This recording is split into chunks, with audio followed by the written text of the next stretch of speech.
귀신에 대한 극단적인 두 견해, 귀신이 없다거나 또 지나치게 귀신을 믿는 것을 경계해야 된다, 그런 말씀을 했습니다. 좀 생각을 해보면 귀신이 이전에 비해서 많이 없어졌습니다. 어디 갔을까요? 옛날에는 참 귀신 들린 사람이 우리가 종종 이렇게 교회에서 모여서 기도도 하고 뭐 이런저런 다른 곳에서도 뭐 귀신 들려서 문제가 있다, 이런 얘기들을 들었습니다. 그런데 지금은 그런 경우들이 거짓없습니다. 왜 그럴까요? 이제는 마음이 아픈 것, 또 어떤 면에서는 이제 정신이 아픈 것과 정말 귀신을 들린 것을 구별할 수 있는 그런 능력, 분별력, 이런 과학들이 발달을 했기 때문에 이제는 어떤 면에서는 그냥 마음이 아픈 거를 옛날처럼 그냥 귀신 들렸다 이렇게 하지는 않는 것이지요.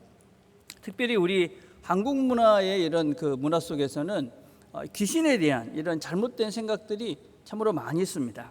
그래서 미국의 이제 필로신학교의 이제 부원장까지 하셨던 그 김세영 교수라는 아주 유명한 교수님은 한국 교회가 빨리 이 귀신 노름에서 벗어나야 된다, 그런 말씀을 하셨습니다. 여러분, 특별히 귀신 들렸다 이런 말들은 정말 조심을 하셔야 됩니다. 왜냐하면 무엇보다도 본인에게 아주 치명적인 그런 상처와 매임이 됩니다. 평생 동안 문제가 생기면 귀신 들린 거 아니야? 이러면서 사실은 이 귀신에 매어 사는 것이죠. 또 두 번째는 다른 사람들과의 이 관계에서도 여러분 귀신 들린 사람이다, 그런 이미지는 어떤 사회생활을 하는 데 있어서 아주 치명적일 수가 있기 때문에 우리는 이런 부분을 아주 조심하고 또 은밀히 다뤄야 될 그런 특별한 부분입니다. 성경에는 귀신 들린 사람들의 이야기가 종종 나옵니다. 주님께서 귀신을 내어 쫓아갔다. 그게 도대체 무슨 의미인가? 잘 우리가 깨달아야 됩니다. 또 병자를 고치셨다, 이런 말씀도 많이 있습니다. 그러면 그런 의미가 도대체 뭔가? 이 땅에 주님께서 오셔서 귀신도 내어 쫓고 병조도 고쳐줬지만 그 이야기를 하시려고 성경에 이런 내용들을 기록해 놓은 건가? 그런 건 또 아닙니다. 자, 오늘 말씀은 41절 이렇게 돼 있는데 이제 그 앞에서부터 쭉 살펴보려고 그럽니다. 주님께서 이제 제자를 부르십니다. 그러고 난 다음에 회당에 가셔서 이제 사람들을 가르치십니다. 1장 21절에 이렇게 말합니다. 그들이 가버나움에 들어가니라. 예수께서 곧 안식일에 회당에 들어가 가르치시매.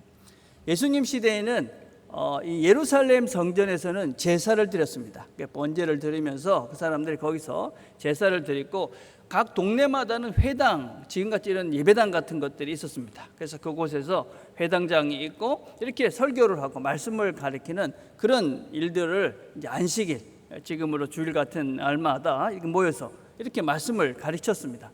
예수님도 그 당시에 랍비, 선생님이셨기 때문에 이제 회당에 가셔서 이제 말씀을 가르친 겁니다. 근데 그 가르침을 받은 자들이 이렇게 말합니다. 뭇사람이 그의 교훈에 놀라니 이는 그가 가르치는 것이 권위 있는 자 같고 서기관들과 같이 아니함이러라. 예수님이 가르치시는 걸 들으니까 권위가 특별하다 하는 것입니다. 여러분, 아주 당연한 것이죠. 예수님은 하나님이시니까 그분이 가르치는 것이 우리와는 차원이, 일반 사람들이 그런 생각하는 것과는 차원이 다를 수밖에 없습니다. 그러니까 특별한 그런 권위가 있구나, 그런 걸 사람들이 깨달은 것이죠. 그죠? 여러분, 권위 이렇게 이야기하면 두 가지의 요소가 있습니다. 하나는 힘이라는 것이 있고 또 하나는 순종이라는 그런 요소가 있습니다. 예를 들면 법이 이제 권위가 있지 않습니까? 그럼 법이 어떻습니까? 법을 우리가 따라야만 합니다. 근데 법을 따르는 이유가 무엇이냐면 법 뒤에는 정부라는 그런 힘 있는 그런 단체가 있기 때문에 우리가 법을 지켜야만 합니다. 그죠? 그래서 따르지 않으면 어떻게 됩니까? 이제 벌을 받죠. 그죠? 그래서 이런 법들은 자발적이기도 하지만 강제적인 것이죠. 그런데 예수님이 가르쳤던 이런 권위는 달랐다, 이렇게 얘기합니다. 뭐가 달랐을까요? 서기관들, 여러분, 서기관들도 나름대로 권위가 있었습니다. 왜냐하면 서기관들은 그 당시에 성경을 가리키는 그런 특별한 지위가 있었던 사람들입니다. 지금 같으면 목사 같은 그런 타이틀입니다. 그럼 그 사람은 권위가 있는 것이죠. 근데 그 사람들과는 다른 그런 권위가 있었다. 그 당시에 이 서기관들은 어떤 사람들이 있었냐? 율법주의자들이었습니다. 그래서 해야만 한다. 이렇게 해서 안 지키면 지옥 간다. 이런 메시지를 던졌던 사람들이 서기관들입니다. 그러니까 그 당시에 이 사람들의 권위는 지금 우리가 이해하기로는 권위주의적이다. 이렇게 이야기할 수가 있는 것이죠. 여러분, 권위하고 이 권위주의를 조금 구분할 필요가 있습니다. 권위라는 것은 정당한 권위가 있습니다. 그건 무엇이냐면은 우리가 이해가 되고 설득이 되어져서 그래서 자발적으로 그 힘에 순종하는 것입니다. 이게 정당한 권위입니다. 근데 이 권위주의라는 것은 일종의 이제 갑질과 같은 것입니다. 내가 이해가 안 되고 따르기도 쉽지 않고 그런데 강제로 해야 합니다. 안 하면은 폭력이 행사되고 나한테 손해가 오기 때문에 억지로 강제를 하는 것입니다. 그런 권위를 우리가 권위주의, 억압적 힘에 의한 권위다. 이렇게 우리가 표현할 수 있습니다. 근데 예수님의 권위는 어떤 것이냐? 예수님의 권위. 1장 23절에 이렇게 말합니다. 마침 그들의 회당에 더러운 귀신 들린 사람이 있어 소리 질러 이르되. 예수님께서 지금 말씀을 가리키는데 거기에 귀신 들린 사람이 있었다 하는 것입니다. 여러분, 예수님의 가르침을 방해하고 예수님의 어떤 증거를 방해하는 세력, 그 사람이 소리를 지르면서 예수님의 가르침을 방해합니다. 여러분, 이 악한 이런 존재, 악한 사단, 이런 귀신 언제든지 있는 것이죠. 늘 있습니다. 그래서 우리가 이제 특별히 예배를 드릴 때도 늘 이런 게 틈타죠. 그래서 어쩌든지 조금만 우리가 방심을 하면 우리 마음이 엉뚱한 데 가버리잖아요. 그렇죠? 어저께 어떤 걱정들, 근심들 이러면서 지금 예배에 집중하지 못하고 엉뚱한 곳에 가서 우리가 하나님과 상관없는 생각으로 이 자리에 그냥 몸만 앉아 있는 것이죠. 그렇죠? 여러분, 이런 존재가 늘 우리를 틈탄다 하는 것입니다. 그런데 이 귀신도 주님의 권위에 복종합니다. 1장 27절에 보니까 다 놀라 서로 물어 이르되 이는 어찌미냐? 권위 있는 새 교훈이로다. 더러운 귀신들에게 명한즉 순종하는도다. 예수님께서 물러가라. 그러니까 귀신이 떠나고 그 사람이 온전해집니다. 여러분, 당연한 것이죠. 예수님은 하나님이시니까 이 하나님 말씀을 귀신도 들어야 되는 겁니다. 이 말씀은 예수님은 보이는 세상, 여기에만 권위가 있는 분이 아니고 보이지 않는 세상, 이 초월적 세상에도 하나님은 그 권위를 가지고 다스리는 분이다 하는 것을 우리에게 보여주고 있습니다. 우리가 지금 사는 세상은 보이는 세상이 있습니다. 우리가 다 이렇게 보는 세상이 있죠. 또 보이지 않는 세상도 있습니다. 보이지 않는 세상. 어떤 면에서는 보이지 않는 그 세상이 더 영원하고 더 영향력이 있는 것이죠. 근데 그 보이지 않는 세상도 예수님 손에 있다. 예수님의 말씀을 따를 수밖에 없다. 이건 우리에게 안심이 되고 또 기대가 됩니다. 우리가 이 땅을 삽니다. 우리는 우리가 보는 것밖에 모르기 때문에 우리가 보는 세상 속에서 뭐가 안 되고 잘 끝나면 끝났구나, 안 되는구나, 그리고 실망하고 낙담하고 모든 것이 끝났다고 생각합니다. 그런데 보이지 않는 세상이 있다. 그리고 그 보이지 않는 세상, 우리가 알지 못하는 그 세상도 하나님 손에 있기 때문에, 우리 예수님 손에 있기 때문에 우리가 알지 못하는 그 일도 하나님은 이뤄내신다. 새 길을 내신다. 우리가 생각하는 세상이 아닌 또 다른 길을 주님께서는 열어놓으신다. 기대가 되는 겁니다. 안심이 되는 것이죠. 내가 생각하기엔 끝인데 아니구나. 또 다른 주님이 열어놓으신 길이 있구나. 그래서 우리가 이런 귀신 따위에, 그죠? 겁을 먹고 두려워 살 존재들이 아닌 것이지요. 주님께서 이 보이는 세상도 보이지 않는 세상도 다 다스리는 분이 우리 주님이시기 때문에 우리가 그런 귀신들 이런 것에 현혹돼 가지고 우리가 마음을 졸이면서 살 필요가 없다 하는 것입니다. 자, 그렇게 주님께서 그 귀신을 쫓아내시고 난 다음에는 이렇게 말씀하십니다. 예수께서 각종 병이 든 많은 사람들을 고치시며 많은 귀신을 내어 쫓으시되 귀신이 자기를 알므로 그 말하는 것을 허락하지 아니하셨다. 귀신이 예수님에 대해서 당신은 거룩한 자입니다. 그러니까 조용히 해라. 나에 대해서 말하지 마라. 그렇게 말씀하십니다. 왜 그랬을까요? 제가 아주 어렸을 시절에는 권사님들이나 집사님들이 어떤 자랑들을 한 번씩 했냐면, 내가 굿하는 데 갔는데 무당이 굿을 하라고 막 그러다가 이 중에 예수 믿는 사람들이 있는 것 같은데 부정타니까 가라. 그래서 내가 구경도 못하고 그냥 왔다. 그러면서 은근히 이렇게 자랑하시던 분들이 계셨습니다. 저도 그 얘기를 들으면 학생 시절에 나도 굿하는데 한번 가볼까? 그러면은 나 때문에 굿 못한다고 그럴까? 이런 생각을 한 적이 있었습니다. 여러분, 내가 예수 믿는다는 것을, 그죠? 이런 예수 믿는다는 확신을 무당에게서라도 확신받고 싶은 그런 어리석은 그런 생각들 때문에 그랬죠. 그죠? 예수 믿는다는 것이 무슨 외적인 현상, 그죠? 누군가에 의해서 이런 것이 예수를 믿는 그런 증거다라고 생각했던 아주 어리고, 그죠? 어떤 면에서 무지한 그런 신앙적 해프닝이었습니다. 여러분, 예수가 이제 무당이 여기 예수 믿는 사람이 있구나. 그럼 내가 예수 믿는 거고, 아무렇지도 않게 굿하면 나 예수 안 믿는 겁니까? 예. 내가 예수 믿는 것을 귀신한테, 무당한테 확인받지 못하면 그럼 나는 예수를 안 믿는 것일까요? 그 귀신이 나를 정말 하나님을 알도록, 내가 하나님을 바르게 인지하며 살 수 있도록 하나님께로 나를 인도해 갈까요? 여러분, 이런 귀신 노름에서 우리가 빨리 벗어나야 됩니다. 귀신은 아무것도 아닌 것입니다. 그렇죠? 예수님은 이 귀신들이 예수님에 대해서 말하는 것을 허락하지 않습니다. 예수님은 귀신의 증거가 필요한 분이 아닙니다.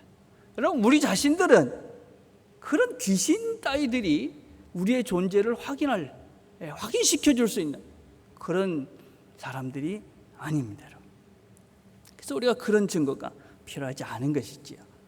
자, 그런데 예수님은 이런 귀신에게도 말하지 말라 그래 놓고, 또 자신이 병을 고쳐준 사람에게도 말하지 말라 이렇게 말씀을 하십니다. 1장 43절과 40절을 보니까 곧 보내심이 엄히 경고하사 이르시되 삼가 아무에게 아무 말도 하지 말라. 주님께서 나병 환자를 고쳐주신 거예요. 깨끗해져라. 깨끗해졌어요. 네. 얼마나 대단한 일입니까? 그죠? 너 모든 사람한테 가가지고 그 병 고쳐준 거 나라고 얘기해. 전도해라. 그럴 것 같은데 엄히 경고하사 아무에게도 그런 말 하지 마라. 그렇게 말씀하십니다. 당시에는 많은 이런 마술사들이 있었습니다. 지금 같으면 이렇게 그 무당과 같은 존재입니다. 성경에 보면 마술사 이렇게 이런 말씀이 나오는데 이거는 무당입니다. 사도행전에 보면 8장에 마술사 시몬 이렇게 나오고, 또 사도행전 13장에는 마술사 엘루마 이런 말이 나옵니다. 이 마술사라는 것을 다른 번역에서는 박수다 이렇게 번역을 하고 있습니다. 그러니까 이 마술사라는 것은 무슨 마술을, 우리가 생각하는 그런 마술을 부리는 자들이 아니라 이런 박수 무당 같은 사람들입니다. 그 병을 고치는 것이죠. 그냥 기도해서 안수해서 무슨 이상한 짓을 해서 병을 고치는, 국 같은 걸 해서 병을 고치는. 그래서 이제 그렇게 하고 돈을 받는 그런 전문적인 무당과 같은 그런 사람들이 그 시대에 많이 있었습니다. 지금도 아프리카나 이런 데 가면 샤먼이 있죠. 그 무당들이 있습니다. 그 사람한테 가서 빌고 이러면 돈 얼마 내 이러고 이제 하는 것이죠. 지금도 있지 않습니까? 병을 병원에 가서 고치지 않고 무당에게 가는 거죠. 또 용한 점쟁이한테도 가시고, 또 용한 권사님들한테도 가시고, 이렇게 기도원에도 가시고. 물론 우리가 기도해야 됩니다. 여러분, 병을 고치시는 것은 하나님이시니까. 그렇다고 해서 이런 사람들에게 쫓아다니면서 그 사람들이 뭔가를 다 할 수 있을 것이다. 이미 이제 그런 수준을 우리가 넘어갔죠, 그렇죠? 예수님은 이런 병 고치러 오신 분이 아닙니다. 예수님은 그렇게 그렇게 박수무당과 같은 그런 존재들 중에 하나가 아닙니다. 사람들은 놀랐습니다. 야, 이 나병 환자를 고치다니. 정말 힘이 있는 분이구나. 그렇게 생각했을 것입니다.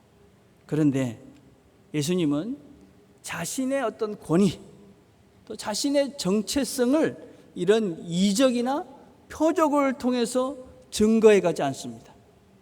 내가 하나님이다 하는 것을 이런 이적이나 병 고치고 귀신을 내어쫓는 그런 것들을 통해서 내가 하나님이다 그렇게 만들어가지 않는 것입니다. 하나님은, 예수님은 세상의 모든 것들을, 보이는 세상과 보이지 않는 모든 것들을 다스릴 수 있는 힘을 가지고 계신 분입니다. 근데 그 힘을 자신의 정체성, 자신의 권위 이러는데 이 권위를 사용하지 않습니다. 내가 병을 고쳐줬으니까, 내가 귀신을 내어 쫓아줬으니까 이제는 내 말을 들어라. 내가 병을 고쳐줬으니까 헌금해라, 일꾼이 되라, 헌신을 해라. 그렇게 예수님은 우리를 위해서 뭔가를 하시고 우리를 당신의 도구로 사용하지 않습니다. 하나님께서 우리들에게 뭔가를 특별하게 요청하지 않는다는 것입니다. 왜 그렇습니까, 여러분? 왜 그러느냐? 여러분, 그런 기적, 능력, 이런 세상 사람들이 생각하는 그런 힘으로 맺어진 관계는 깊은 관계로 나아갈 수가 없습니다. 여러분, 주종의 관계가 되는 것이죠. 주님이 근데 우리를 뭐라고 그랬습니까?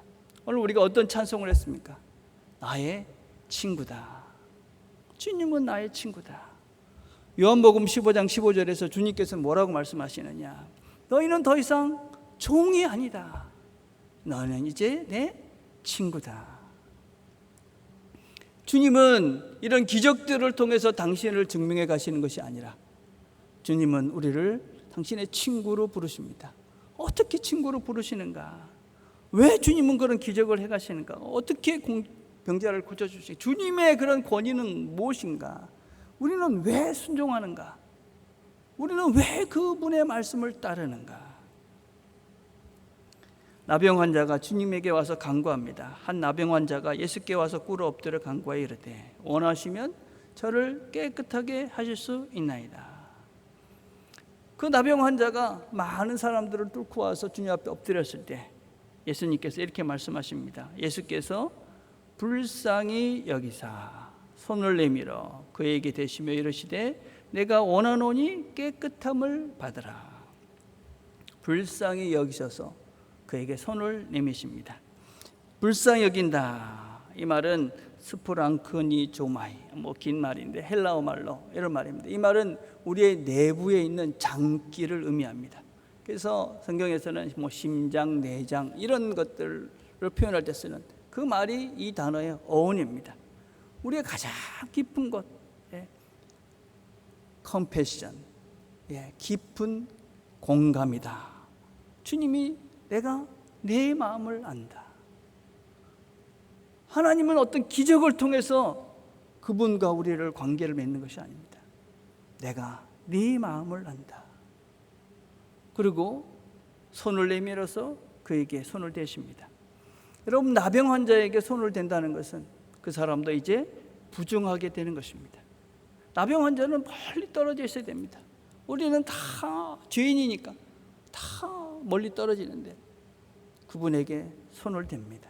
불쌍히 여깁니다. 그리고 그에게 손을 대시면서 말씀하십니다. 이제 깨끗하게 자라.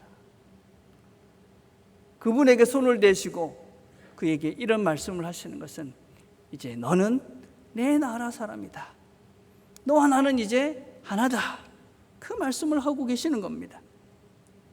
이제 너와 나는 하나다. 나는 내 마음을 다 알고 이제 네 아픔을 다 알고 네 고통을 다 안다. 네 고통과 아픔과 슬픔이 이제 나의 내 마음으로 와서 너와 나는 하나다. 주님이 우리에게 오신 이유입니다. 주님이 우리에게 오신 이유는요, 우리의 문제 물론 해결해 주십니다. 그러나 더 깊은 우리를 하신다. 네 마음을 한다.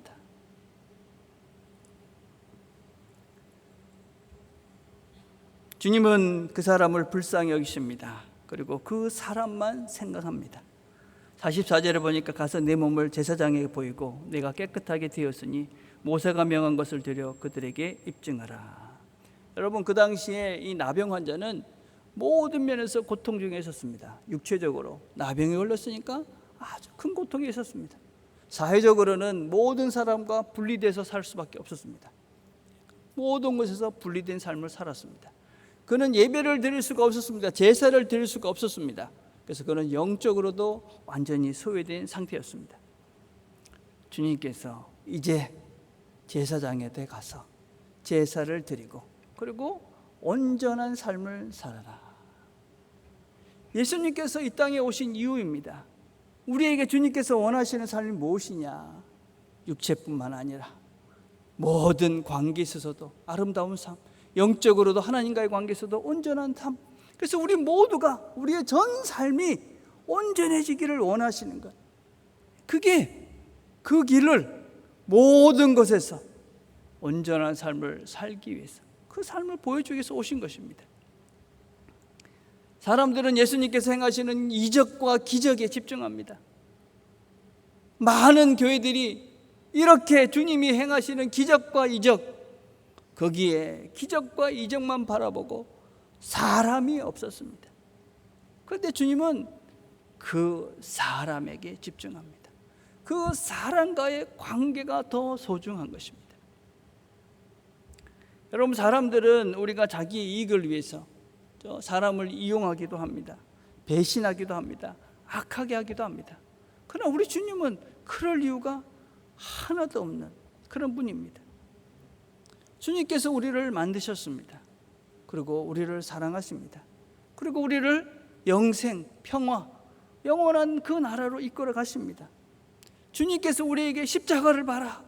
내가 너희들을 얼마나 사랑하는지 십자가를 봐라. 그렇게 말씀하시는 겁니다. 내가 너희들을 새로운 삶을 살기 위해서 십자가를 지지 않았느냐? 두려워하지 말라. 내가 너희들이 가장 두려워하는 죽음도 이기지 않았느냐? 부활하지 않았느냐? 걱정하지 말고 두려워하지 말고 내가 가는 이 길을 따라오라. 이게 성경이 우리에게 계속 말씀하시는 것이죠. 걱정하지 말고 내가 가고 있는 이 길을 잘 따라오라. 여러분, 왜 우리가 예수님의 권위에 예수님께 순종을 합니까? 주님께서 내 마음을 아시기 때문에 그렇습니다. 주님께서 나를 누구보다도 사랑하시는 것을 알기 때문에 그렇습니다. 또 주님께서 나를 가장 좋은 곳으로 인도해 주실 것을 믿기 때문에 그렇습니다. 여러분, 우리가 한번 우리의 인생을 이렇게 돌아오면 이 문제만 해결되면 하고 기도했던 때가 얼마나 많았습니까? 하나님, 이 문제만 해결해 주십시오. 이렇게만 해 주십시오 라고 기도했던 것이 우리의 삶 속에 얼마나 많았습니까? 주님께서는 물론 그런 문제들을 해결해 주십니다. 여러분, 그런 문제들을 가지고 주님 앞에 나와 기도하셔야 됩니다. 그런데 우리가 이런 문제들을 해결해 주시는 분으로만 우리 예수님을 믿고 있으니 늘 문제 속에만 사는 것입니다. 깊은 관계로 못 나가는 것이지. 우리 친구로 우리와 늘 동행하시면서 우리가 원하는 정말 아름답고 복된 삶, 하나님이 열어놓으신 풍성한 삶을 그분과 교제하며 이렇게 살아가는 것이 주님이 원하시는 것인데, 친구로 살기를 주님은 원하시는데 우리는 주님을 그냥 도깨비 방망이 비슷한 문제 해결자로만 알고 있으니 우리는 늘 어떻습니까? 그 문제 속에 사는 것입니다. 우리 인생에 문제가 없던 시절이 있었습니까? 우리 늘 문제 속에 삽니다. 늘 문제 속에 사니까 늘 고통 속에 삽니다. 늘 그 문제의 테두리 안에, 그 바운더리 안에, 그 고통 안에 늘 살고 있는 것입니다. 고개를 들어서 주님을 바라보셔야 합니다. 하나님을 내가 신뢰하기 때문에, 하나님께서 열어놓으신 그 멋진 길이 있음을 내가 믿기 때문에 주님을 바라봅니다.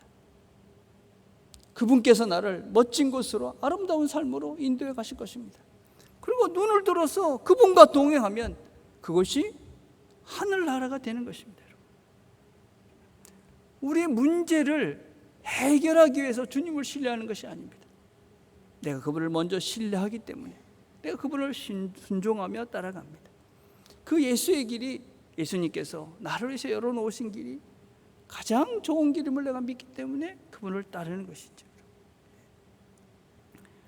여러분, 우리가 한번 생각을 해보십시오. 여러분, 인생을 살면서 이게 문제입니다, 저게 문제입니다, 여기가 아픕니다, 저기가 아픕니다, 맨날 그렇게 사는 인생과 하나님께서 저에게 열어놓으신 멋진 길이 뭡니까? 어떻게 좀 더 멋진 인생을 살까요? 하나님 저를 위해서 뭘 준비해 놓으셨습니까? 제 인생을 어떻게 아름답게 멋지게 마무리를 지을까요? 제가 어떤 존재가 됐으면 좋겠습니까? 뭘 할까요 지금?